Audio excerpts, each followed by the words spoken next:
When you go to the bathroom on Earth, you're relying on gravity pretty heavily. Imagine if you were halfway done and somebody shut off gravity, it would be a mess.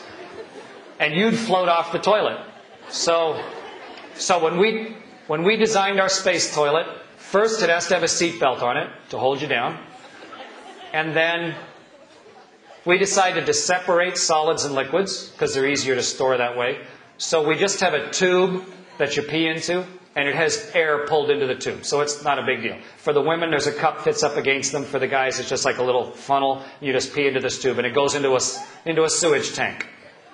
But the solids that come out of your body, that's a harder problem to solve. And it's an important medical one. Because on Earth, everything falls on the floor.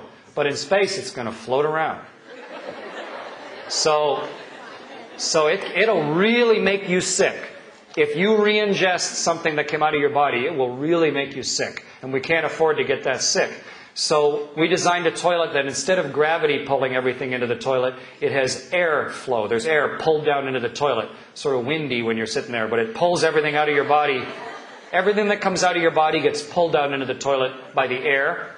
And then in the storage tank, we just expose that to the vacuum of space. So it basically just freeze dries everything. So it kills all the bacteria so that there's no smell. And then we just store it. And then when you have a whole bunch of it stored, we put it in a little unmanned supply ship, and we undock it, and it burns up in the atmosphere. So the next time you see a beautiful shooting star going across the sky, that's what it might be.